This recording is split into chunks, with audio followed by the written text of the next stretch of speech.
A paz do Senhor, meus queridos, estamos de volta aqui no nosso canal. É sempre um prazer receber vocês aqui, sempre falando aí a respeito da palavra de Deus. E hoje eu quero falar de um assunto bem complexo. É muito complexo mesmo. Muita gente vai ter comentário aí, eu sou a favor, eu sou contra.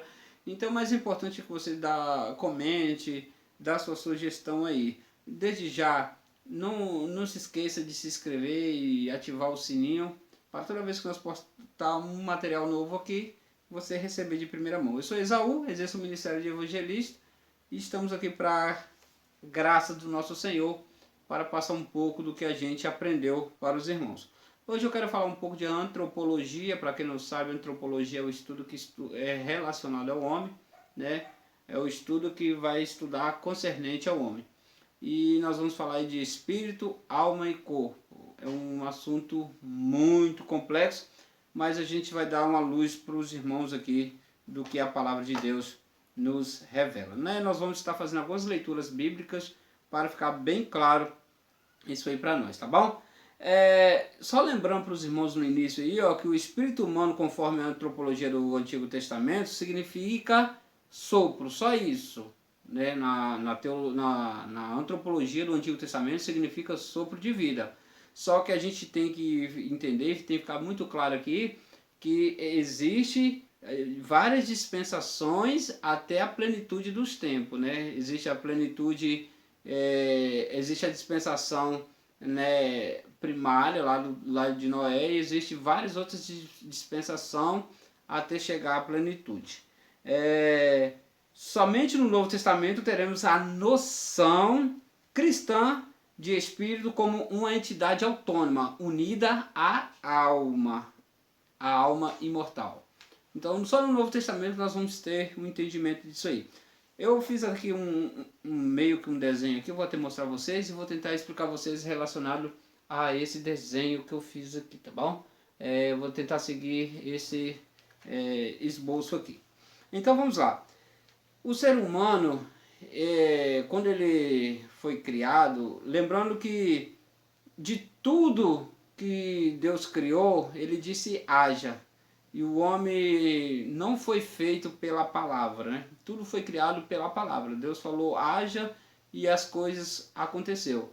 Já o homem não foi feito pela palavra. O homem foi feito literalmente pelas mãos de Deus. O homem foi criado pelas mãos de Deus. E o interessante é que ser tudo tudo perfeito. Deus falou e aconteceu. Já o homem, ele teve o prazer de moldar com suas mãos. Então ele criou o homem composto de espírito, alma e corpo. Por que isso, né? Eu costumo dizer, tem muita gente que não é muito a favor, tem gente que é a favor da dicotomia. Eu concordo mais com a tricotomia pelo fato da Bíblia esclarecer bastante essa questão aí de espírito, alma e corpo. Por que eu acredito que o homem é uma tricotomia? Porque se você for olhar, o nosso Deus, ele é Deus Pai, Deus Filho e Deus Espírito Santo, uma trindade. Então, quando o homem foi criado, ele foi criado à imagem e semelhança de Deus.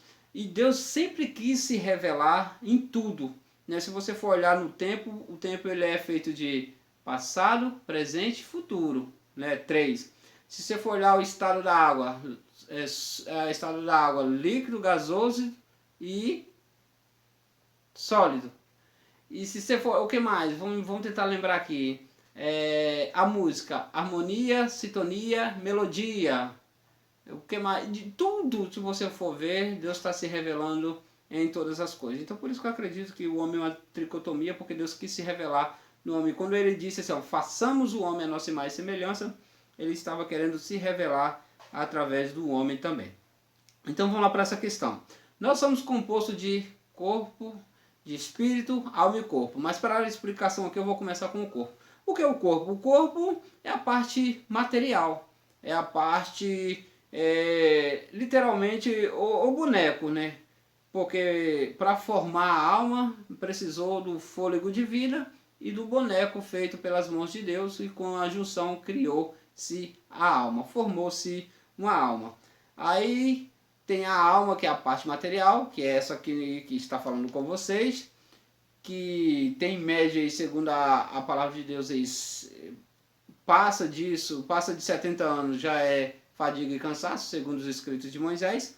E tem também a alma, né? A alma é a sede dos sentimentos, das emoções, é o intelecto, né? Do homem, é a alma, né? O corpo, a alma. Aí depois vem o espírito. Como eu disse para vocês, a visão de espírito no Velho Testamento é sopro de vida. Só que na plenitude dos tempos, isso fica claro para nós, porque a Bíblia ela é para ser entendida de forma progressiva. A Bíblia você não lê Gênesis e entende ela toda. Não, não é assim que funciona. Você lê ela, você continua lendo e você vai entendendo. Então, na plenitude dos tempos, nós compreendemos melhor o que significa isso aí. Alguns escritos que você vai ditar para mim, que foi falado, mas a gente tem que entender que a Bíblia ela é entendida de forma progressiva, né? Você entende um pouquinho aqui, você continua lendo e vai lendo, entendendo outro pouquinho. Então, a alma, o intelecto, é o lugar do sentimento. A alma é aquela que vai ser salva ou que vai se perder. Mas o espírito, o que é o espírito? Como que funciona o espírito? O espírito é o que conecta o homem a Deus. Só é possível o homem ter contato com Deus através do Espírito. É através do Espírito que o homem consegue se conectar com Deus. Não é possível conectar com Deus de outra forma que não seja o Espírito. E eu tenho algumas bases bíblicas para isso que eu vou estar falando para os irmãos. Depois nós vamos dizer para os irmãos também o que vai acontecer com cada um desses 3 nomes que foi citado aqui. Tá bom? Mas para isso vamos fazer algumas leituras bíblicas para ficar bem claro para nós de tudo que nós estamos falando aqui. Se você ler João capítulo 4, deixa eu procurar aqui para ler para vocês. João capítulo 4 diz que Deus procura o quê? Você sabe o que Deus procura? Vamos ver aqui, ó. João capítulo 4 e o versículo 24. Diz dessa forma assim, eu vou ler para os irmãos para ficar bem claro. E Deus é Espírito, e é necessário que os que o adoram, adorem em Espírito e em verdade. Então, ou seja, só é possível você ter uma ligação com Deus através do Espírito. Vamos para um outro versículo que dá ênfase a isso que nós estamos falando aqui, que fortalece essa nossa palavra. Romanos capítulo 8 e 16. Vamos ver o que diz Romanos capítulo 8 e 16. Olha só. Olha que interessante isso aqui, ó. Capítulo 8, versículo 16. O Espírito mesmo testifica com o nosso Espírito que somos filhos de Deus. Nós só sabemos que nós somos filhos de Deus através do Espírito. Está começando a compreender que Espírito aqui está indo além de sopro de vida, está indo além de fôlego de vida? Aí você pode dizer para mim, mas Salomão ele escreveu lá em Eclesiastes capítulo 12, versículo 7, que o Espírito volta para Deus. Então, o que eu vou dizer para vocês aqui é que quando Deus criou o homem, Deus não criou o homem para morrer. Só que quando, nessa dispensação aqui de Salomão, o entendimento que ele tinha é que o homem tinha um prazo de vida. Moisés já tinha escrevido isso, que o homem tinha um prazo de vida. E aqui eles relacionavam tudo ao material. Eles relacionavam as coisas sempre ao material. É tanto que ele vai dizer assim, ó, que o homem e o animal não tem diferença, todos vão para a terra ao morrer. E é assim que funciona? Não. Então a gente tem que entender o que eu estou dizendo, de forma progressiva. A Bíblia vai nos revelando de forma progressiva. Salomão, com toda a sabedoria dele, mas ele não sabia explicar essa questão no tempo da graça, né? Então, lá em Gênesis capítulo 2, quando Deus criou o homem, capítulo 2, versículo 17, lá no capítulo 2, versículo 17, ele diz assim, ó, dessa árvore aqui, desse fruto aqui, vocês não podem comer, porque o dia que vocês comer, certamente morrerá. Então, ou seja, aquela visão de eternidade para eles tinha acabado, porque Deus não criou o homem para morrer. Deus criou eles para viver eternamente. Só por causa do pecado, o espírito ali, o ser humano foi limitado. Então o espírito ali também, ele teve ali uma limitação. Quando o homem pecou, o espírito dele passou a ter agora um destino. Então nós vamos explicar isso para vocês agora. Então vamos lá. O que acontece com o corpo? O corpo morre, volta para a terra, né? Se você não for arrebatado, se o arrebatamento acontecer, você vai ser transformado, o seu corpo vai ser transformado. Mas se você morrer, o corpo volta para a terra.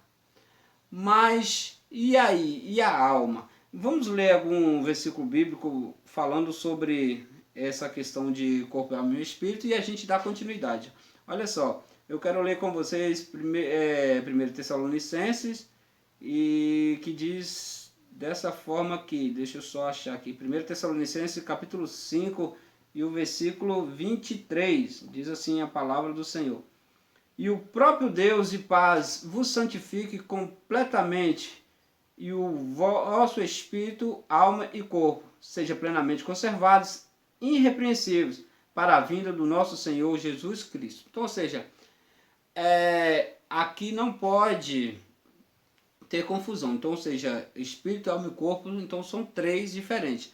Em Hebreus capítulo 4, versículo 12, vai dizer que ele penetra, né, a palavra do Senhor, a única coisa que pode separar a alma do espírito. Vamos ler Hebreus capítulo 4 e o verso 12. Você conhece, mas é bom nós lermos. Diz assim a palavra do Senhor. Porque a palavra de Deus é viva e eficaz, e mais cortante do que qualquer espada de dois gumes, e penetra até a divisão da alma e espírito, e juntas e medulas, e é apto para discernir os pensamentos e intenções do coração. Ou seja, ele penetra entre a divisão da alma e do espírito, juntas e medulas, ou seja, corpo, alma e espírito, espírito, alma e corpo. Então vamos lá. Como eu disse para os irmãos, o espírito é o que conecta o homem a Deus. Só através do espírito que é possível nos conectar a Deus. A alma, ela fica entre o corpo e o espírito. Então, ou seja, ela fica balanceada tanto para pender para o corpo como para o espírito. Por isso que é importante, o qual que você mais alimentar, mais a alma vai pender. Ou seja, se você é uma pessoa que só atende os desejos da carne, a sua alma vai pender para o lado da carne. A sua alma quer Deus. Porém, a parte que você mais alimentar é a parte que ela vai pender. Se você alimenta mais o espírito, então ela vai para cima, ela vai conectar ao espírito. Se você alimentar o corpo, ela vai pender para baixo, que é o corpo, porque o corpo pede as coisas materiais. Se você alimentar o espírito, ela pede as coisas de cima. Então, ou seja, na hora que a pessoa morre, o corpo vai para a terra. O espírito e a alma, eles são indivisíveis. O espírito e a alma, eles não se separam. A única coisa que pode fazer isso é a palavra de Deus, porque a palavra de Deus ela é viva, eficaz e mais cortante do que qualquer espada de dois gumes. Então, a única coisa que pode separar é isso aí. Então, o que acontece? A alma e o espírito, elas não se separam. Estou dizendo para os irmãos que aqui nós estamos vivendo a dispensação da graça. Nós estamos aqui compreendendo a Bíblia de uma forma progressiva, porque hoje o que nos é revelado é dessa forma. Então o espírito do homem é ligado ao espírito. Está vendo que eles são juntos? Então vai depender de como foi alimentado tanto o corpo ou o espírito. Se a pessoa alimentou só o corpo e não deu crédito ao espírito, não fez o espírito chegar a Deus, então a alma vai pender para o corpo e essa vai se perder. Se a pessoa dedicou a Deus, alimentou bastante o espírito, qual mais se alimentar, mais forte vai ficar, porque se você alimentou o espírito, você vai mais se aproximar de Deus. Então sim, o espírito e a alma vai para Deus. Mas se a pessoa pendeu mais para o lado do corpo, mais para as coisas da carne, e não deu crédito ao Espírito, não deu crédito às coisas de Deus, os dois vai ser lançado no lago de fogo. Aí você fala, mas isso é complexo. É complexo sim, só que nós temos que entender que se for levar para um lado que o Espírito volta para Deus, o Espírito é o que liga o homem a Deus. O Espírito é o que tem conexão com Deus. Mas tem espírito de pessoas humanas que não se conecta com Deus, se conecta com espíritos malignos. Você crê que tem pessoas que têm comunhão com o espírito maligno? Tem. Como que a pessoa tem essa comunhão com o espírito maligno? Através do Espírito. Então a pessoa só consegue se conectar às coisas espirituais com coisas espirituais. Ou seja, tem pessoas que o espírito dela está voltado para as coisas malignas. E não tem como o espírito dessa pessoa voltar para Deus. Se o espírito da pessoa é conectado com o reino das trevas, não tem como esse espírito voltar para Deus. Então as coisas, aquilo que é conectado com Deus vai para Deus. Então, ou seja, a alma vai ser conectada com o espírito, tanto para a salvação como para a condenação. Né? A alma é a sede das emoções, a alma é a sede do entendimento. Né? Você pode ver que quando aquele homem estava lá no Hades, né, na passagem de Lucas capítulo 16, o rico e Lázaro, ele vai sentir o desejo de ir na terra. Olha que interessante isso. Ele vai sentir o desejo de ir na terra, avisar os seus irmãos que não viessem para esse lugar. Como que ele ia avisar? Ele ia alertar o povo, ele queria alertar o povo, isso aqui já é uma doutrina contra o espiritismo, né? Ele queria alertar os seus irmãos para o quê? Para eles buscassem a Deus, para não ir para aquele lugar, para eles ouvir os profetas e não ir para aquele lugar. O que faz um homem conectar a Deus, ligar a Deus? O Espírito, que ele queria ir na terra para avisar os seus parentes para não ir para aquele lugar. Então o que Abraão vai dizer? Não, lá na terra tem Moisés e os profetas. Se eles não ouvem os vivos, tampouco vão ouvir você que é morto, que é um espírito. E aí ali também já cerrou aí essa doutrina espírita, já cancelou isso aí. Então, irmãos, o foco aqui é o seu espírito, ele é conectado com sua alma. O nosso espírito é conectado com a alma. O único que pode separar isso é a palavra de Deus. Então, ou seja, ele pode penetrar, ele pode entrar na divisa, que é a única coisa que pode. Então, aí os dois vai ser ou salvo, ou os dois vai ser perdido eternamente. Então eu espero ter ajudado os irmãos, espero que tenha ficado claro para os irmãos, espírito, alma e corpo. Se você for arrebatado, todos os três, né, o corpo vai ser transformado e todos os três entram no céu. Mas se a pessoa não tiver o nome escrito no livro da vida, infelizmente será lançado no fogo, será lançado no inferno, todos os três também. E eu acredito nisso, que o sofrimento no inferno vai ser boa parte psicológica, onde a pessoa vai sofrer muito mais, onde o sexto sentido da pessoa vai despertar para a pessoa sofrer bastante. E não adianta culpar a Deus por isso, porque a culpa nunca será de Deus. A culpa será de quem rejeita o perdão que nos é oferecido hoje. Hoje Cristo nos oferece o perdão. Cabe a mim, cabe a você abraçar esse perdão que Ele deu, que Ele conquistou para mim e para você na cruz. Um abraço, se inscreva no nosso canal, compartilha e que Deus continue nos abençoando.